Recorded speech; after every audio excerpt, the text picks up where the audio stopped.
भजन संगीता 32 जो है वो शुरू करते हैं पहला आयत, ये कहते हैं पहला दो आयत जो हम पढ़ते हैं वहाँ लिखा है, क्या ही धन्य है वह जिसका अपराध क्षमा किया गया और जिसका पाप ढांपा गया है। क्या ही धन्य है वह मनुष्य जिसके अधर्म का यहोवा लेखा न ले और जिसकी आत्मा में कपट ना हो। ये भजन संगीता जो है दाऊद लिखता है। और जब मैं ये पढ़ रही थी ऐसा एहसास होता है कि दाऊद जो है एक घटना से गई है जहाँ उनके अपराधों के वजह से खुदा ने उसको शिक्षा दिया है। जब उसने बातशीबा के साथ पाप किया था, उनके पहला बेटा मर गया था। तो ये एक उनके जीवन के अवस्था के साथ जब वो जाता है, इसलिए कहता है कि क्या ही धन्य है जिसका अपराध खुदा ना क्षमा करता है। और जब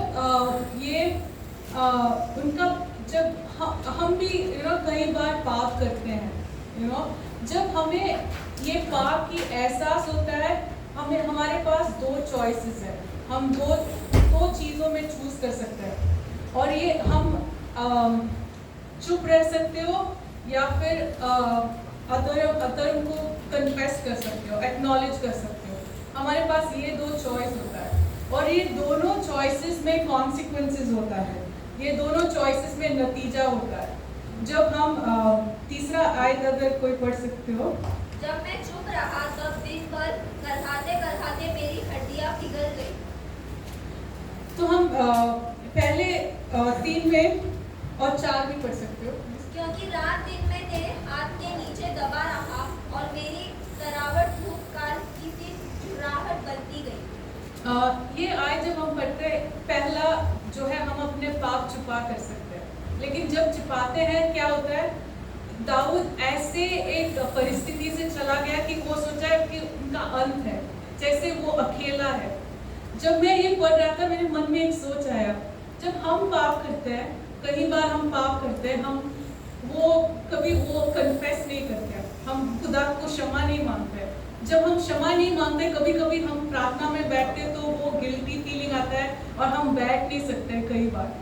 क्या हमें भी जब हम ऐसे परिस्थिति से जाते हैं, कैसे ऐसे लगता है कि जब हम खुदा से बात नहीं कर रहे, हमको क्या ऐसे महसूस करता है जो दाऊद ने महसूस किया कि दबाव पड़ रहा है कि मैं जी नहीं सकता हूँ, मैं जैसे संबर ये धूप में से मुझ में से सब निकल गया है।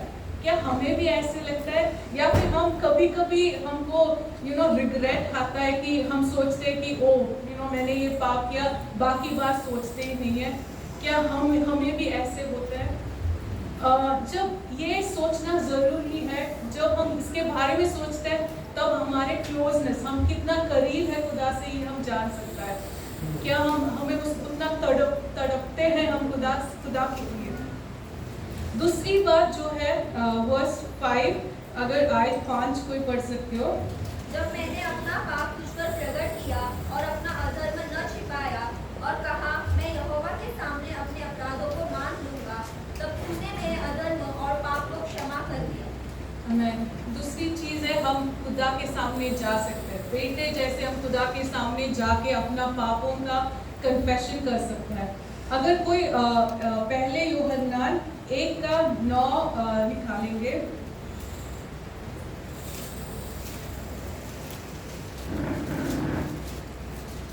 यदि हम अपने पापों को मान ले तो वह हमारे पापों को क्षमा करने और हमें सब अधर्म से शुद्ध करने में विश्वास योग्य और धर्मी है। यहाँ हमें एक अश्योरेंस है, हमें एक कंफर्ट मिलती है कि ये जानते हुए कि हम खुदा के पास जा सकते हैं। जब हमें पापों का एहसास होता है तो हमें खुदा के पास जा सकता है, पापों की क्षमा मांग सकता है। लेकिन अगर आप इब्रानी 10:26 और 27 पढ़ोगे, क्योंकि सच्चाई की पहचान प्राप्त करने के बाद यदि हम जानबूझकर पाप करते रहे तो पापों के लिए फिर कोई बलिदान बाकी नहीं। हाँ, दंड का एक भयानक बाट जोहना और आग का ज्वलन बाकी है जो विरोधियों को भस्म कर देगा। तो जैसे हमारे लिए एक प्यारा खुदा है, प्रेमी खुदा है, दयालु खुदा है। इसका मतलब ये नहीं है कि हम बार बार पाप पाप में जाए और बार बार क्षमा कर सकते हैं। एक लाइन है, जब हमें एहसास होता है कि पाप क्या है और फिर हम जानबूझकर करेंगे कि वो दयालु खुदा है, बाद में क्षमा कर लेंगे, ये नहीं होता है। स्ट्रिक्ट वार्निंग दिया है बाइबल में, अगर आप जानबूझकर पाप करते हो तो क्या आग की दंड बाकी है। जब ये दंड की सब बात करते हैं, खुदा नहीं चाहता है कि खुदा हमसे प्यार करता है। अगर आप आओगे नीचे आयत 8 में,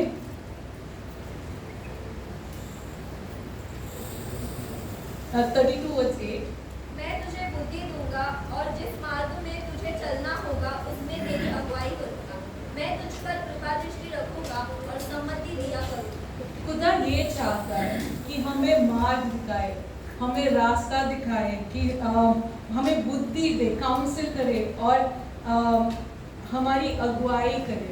लेकिन अगर हम खुदा से ये अगुवाई नहीं मांगते हो, एक दूसरा रास्ता भी है। अगर खुदा हमसे इतना प्यार करके वापस लौटना चाहते तो एक और रास्ता है। आप 9 पढ़ोगे, 32:9। तुम घोड़े और खच्चर के समान न बनो, जो समझ नहीं रखते।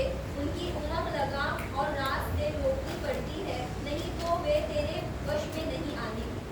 there is force। एक है फोर्स से जब बच्चे सुनते नहीं है, एक है हम डिसिप्लिन करते हैं फोर्स से।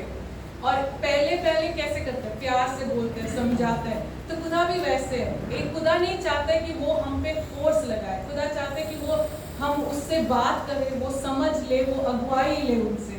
तो आज जो है हम खुदा एक दोस्त है, एक पिता है, एक काउंसलर है। आज हम उनसे बात करें, उनसे अगुवाई ले, अपना जीवन कैसे जीना है उनसे अगुवाई ले। और अगर हम एक एनिमल की तरह नहीं, एक उनके बच्चे की तरह उनकी बात सुने। और जब हम पाप में पड़े, इंस्टेड ऑफ छुपा के रखने की वजह से हम उनके पास जाए, क्षमा मांगे। और ये ज़रूरी है कि हम आज मेरी संडे स्कूल की क्लास थी रिपेंटेंस। मैं बच्चों की ये सिखा रही थी जॉन द बैप्टिस्ट का क्या मैसेज था, रिपेंटेंस। हमें कभी कभी रिग्रेट होता है कि हमने गलती की है, लेकिन रिपेंटेंस दूसरा होता है। रिग्रेट हम सबको होता है, हमने पाप किया, उससे हम कुछ नहीं करते। लेकिन रिपेंटेंस जब होता है, हमने पाप किया, नेक्स्ट स्टेप क्षमा मांगा, थर्ड स्टेप उसको ठीक करना है। जैसे ज़ैकियस ने जब उसको पाप का बोध हुआ, उसने वापस कर दिया जो पैसा उसने रॉन्गली लिया था, उसने वापस। और चौथा स्टेप है वो वापस दोहराना नहीं, रिपीट नहीं करेगा। और इसलिए यही है जो हम खुदा से मांगे, और खुदा से इतना क्लोज हो जाए कि अगर एक भी दिन हम खुदा के पास नहीं जाते तो ऐसे लगे कि हम जी नहीं सकते। खुदा सबको